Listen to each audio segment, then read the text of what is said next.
আলেমদের সাথে বেয়াদবি করবেন না।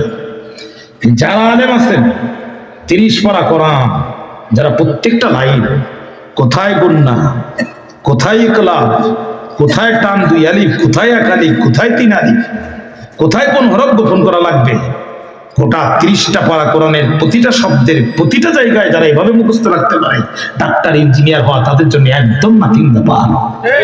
খবরদার আলেমদের সাথে বেয়াদবি করবেন না।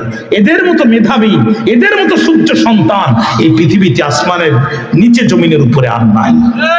রাসূল বলছেন, মান আকরামা আলিমান ফাকাল্লামা আকরামান 70 নবিয়ান। শেষ জামানায় আমার একজন আলেমকে যারা সম্মান করবে, বনি ইসরাইলের 70 জন নবীকে সম্মান করা সওয়াব তাদের আমলনামায় যোগ করা হবে। খবরদার এই যে মাদ্রাসার আলেমরা আছে তাদের সাথে গাদ্দারি করবেন না, তাদের উপরে অযথা বাজে আচরণ করবেন না। খুব সাবধান, খুব সাবধান। যারা বুখারী শরীফ সিনায় রাখতে পারে, তিরমিজি সিনায় রাখতে পারে, তাদের জন্য ডাক্তার ইঞ্জিনিয়ার হওয়া একদম নাথিং ব্যাপার, একদম নাথিং ব্যাপার। খুব সাবধান, খুব সাবধান।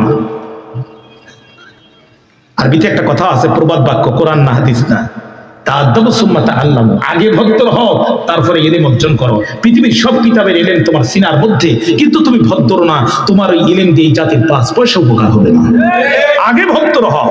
আল্লাহ তুমি আমাদেরকে ভদ্র হওয়ার তৌফিক দান করে দাও।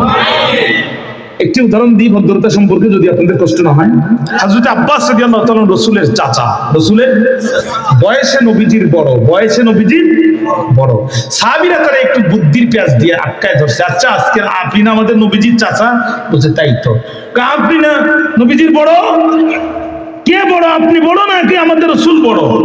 قال আব্বাস রাদিয়াল্লাহু তাআলা আনহু, জিতু আউয়ালান ওয়া হুয়া আফদাল মিন্নি। আব্বাস কত সুন্দর করে জবাব দিচ্ছে, আমি পৃথিবীতে প্রথম এসেছি, কিন্তু তার সাথে আমার তুলনা চলে না। সে আমার নবী, আমি তার সাহাবী। জোরে বলুন সুবহানাল্লাহ। আদব কাকে বলে? ভদ্রতা কাকে বলে? আজ তো আমরা এগুলো ভুলে গেছি। আজ আমরা পাবলিককে সালাম দেই, টুপির দিকে তাকাই। কথা কম না, আমরা তো ভুলে গেছি এগুলো। ইসলামে এত সংকীর্ণতার কোনো স্থান নাই প্রিয় ভাইরা। ইসলাম অনেক উদার, ইসলাম অনেক উদার। আমরা নামাজের ব্যাপারে যত সচেতন, আমাদের আখলাকের ব্যাপারে আমরা ততটাই অসচেতন। এটা অত্যন্ত দুঃখজনক।